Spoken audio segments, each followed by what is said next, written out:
Such an honor to be here today at the Head and Neck Cancer Symposium and BC Cancer in Victoria. Just delighted to be able to meet together and learn from one another. It's been such a full day connecting with all of you. It's awesome. So, I'm here today to connect and to present on the most common musculoskeletal pathologies that I see within head and neck cancer with the patients that I've treated. So, I'm going to focus on two in particular, and you can just see the land acknowledgement there at the bottom of my screen. So, just to start quickly, who am I? My name's Nadine. I'm the cancer physio. I love that I get the honor of working with people that are engaged and grateful to try. When someone is faced with a life altering decision or life altering piece of news of a cancer diagnosis, usually there's no fluff. There's just a desire to do what they can and to do their best. And it's just an honor to work in that space. Outside of work, I love trail running, surfing when I can, sourdough. I think that giving bread is probably my love language, and I love to try my best at CrossFit. So, physios are notorious for having too much advanced certification and kind of ongoing education. And so I thought this slide was funny because you never put a slide into a PowerPoint presentation that has like a 6-point font. So this is a bit of a joke, but the point is that I've done some stuff in the last decade to try to stay on top of the oncology world. There's a lot of evidence that unfolds, and it's important to stay evidence-based. Practice would mean staying informed and staying on top of it. So I stay closely connected with the UBC Exercise Physiology Lab and Oncology Lab, and I've been a clinical assistant for them for the latest master's students here on the island. I stay connected with any webinar and working group that they might have, such as the BC Project ECHO or the bone metastases working group. I'm very passionate about staying up to date with bone metastases guidelines so that I can help those with metastatic bone cancer continue to exercise and have good quality of life. I've taken any certification that I can in the States or through New Zealand that revolves around oncology therapists and physiotherapy accreditation, certification in working with those with cancer and prescribing exercise. So let's start with just a quick case study, just as an example to make things interesting. This is based on a patient I have worked with, but obviously the personal information has been changed. So this is Betty. She's 58. She lives with her partner and has 2 older kids. She's a full-time admin, and she's considering early retirement due to her diagnosis. She's an avid runner, running about 10 kilometers per week, and her diagnosis is squamous cell carcinoma, base of the left tongue, and unfortunately she does have left neck metastases. The surgery that she opted for was the robotic surgery TORS, which is now being offered on the island. And the left base of the tongue was where they performed the TORS surgery. Unfortunately, due to the metastases, she also did have to have a left radical neck dissection. Her radiation was also performed after that, October 30th to December 11th, and this was back in 2023. So, physiotherapy diagnoses are really important. When a patient comes into my clinic, it's important to know what might be treatment related, but what might also just be pre existing. This way, I can set healthy and realistic expectations and I can differentiate from these things. So, this patient did have cancer related fatigue, which most of my patients do. And this is such a common and real diagnosis that I really love supporting people with a rehab plan and with education. You can overcome cancer-related fatigue, but it usually does require some awareness and some support. This patient also had right frozen shoulder, so this was pre-existing. This kind of helps us to establish healthy expectation. And she did have C6-7 spondylosis, so some degenerative change in her neck. This affected her baseline rotation, so then we can set healthy expectations as to what rotation might be healthy to return to, knowing that her rotation was already impacted to start. But most importantly, this patient had 2 diagnoses that were related to her treatment. And this is the most common, these are the most common musculoskeletal diagnoses I see in the head and neck population.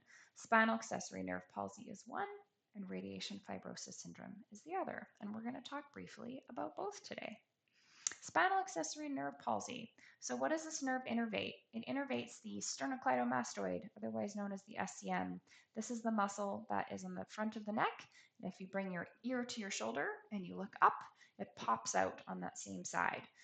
The trap muscle, we all kind of know about this one. It helps us shrug, helps us to lift up those shoulders. But most importantly, the trapezius muscle also facilitates upward rotation of the scapula with arm abduction. What does this mean? It rotates your shoulder blade so you can lift your arm to the side. So this is one of the biggest things we see functionally with spinal accessory nerve palsy is that patients are unable to lift their arms to the side at times, and they start kind of compensating in interesting ways. So how does this condition present?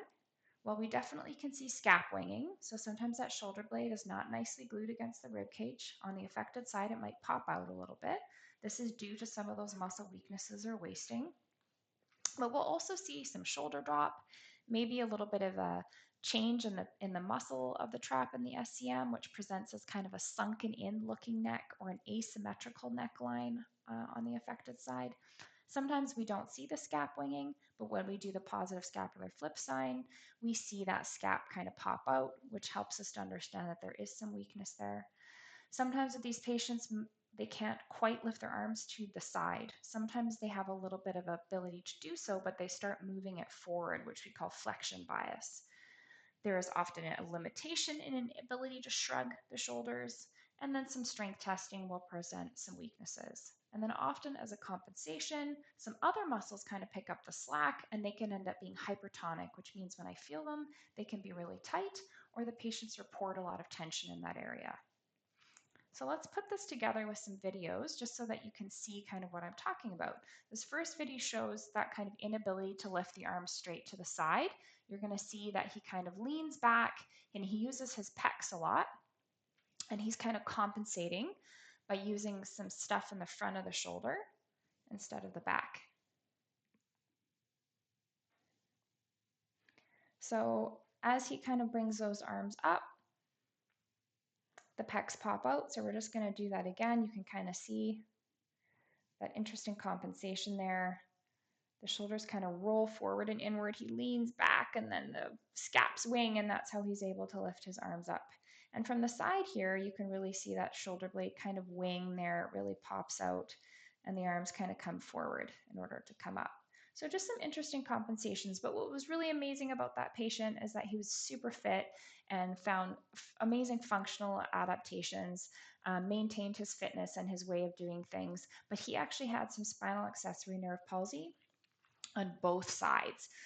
So yeah, he's done phenomenal, all things considered. So just getting to know the anatomy, once again, at the top of the neck here is where you will find the levator scapulae muscle. This is the one that attaches to the shoulder blade and helps to lift it up. You can imagine that this levator scapulae, or this lifter upper of the shoulder blade, becomes very important because the trap that normally lifts or rotates the shoulder blade is not available to do so. So this is where we can start to see some hypertonicity or overworking, and that's where patients can develop some tension and pain.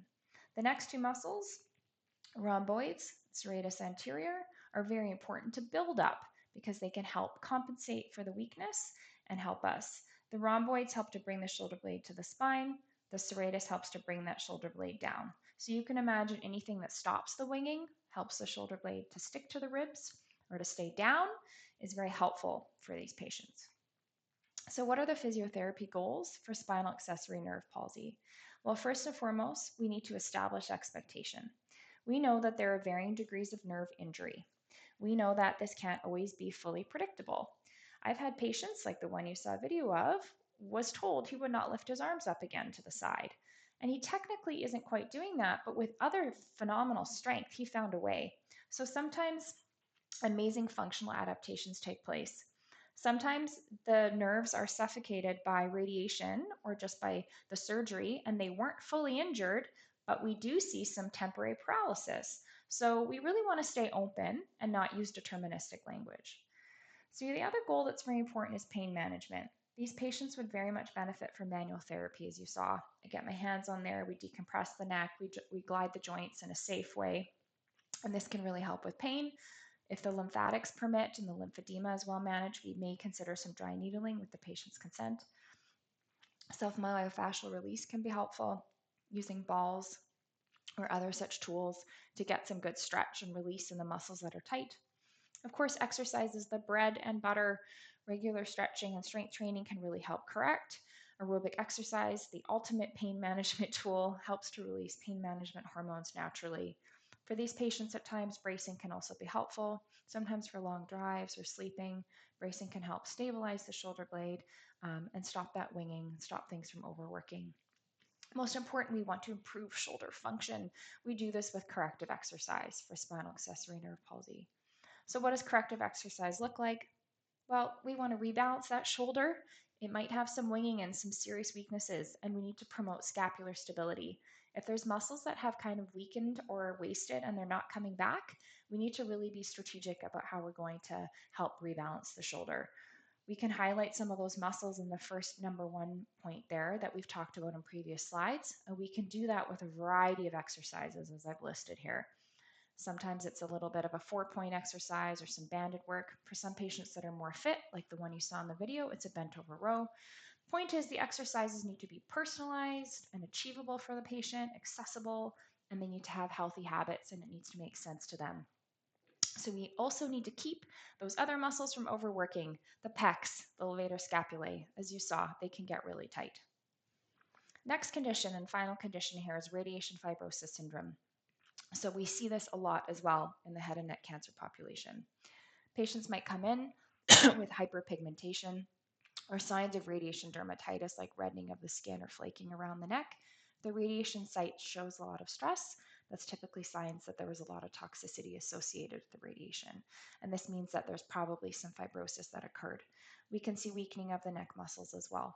When I test these patients, often looking to the side is really limited, as well as looking up. And when I put my hands on them, typically those joint glides can feel stiff. So what are physiotherapy goals with radiation fibrosis syndrome? Just like the other one, we want to establish expectation. But there's a difference here. This time, radiation is the gift that just keeps giving. So we really make it clear that motion is lotion. Patients have to stay on top of their exercises and their neck stretches because for the next few months to the next few years, things will want to stiffen up. So they have to stay on top of it. Another goal is pain management as well. Manual therapy can be very helpful for these patients. I see a lot of patients with fibrosis syndrome, and we do some neck decompression. We do some gentle joint glides. Manual therapy on these patients can be very helpful as long as it's safely done.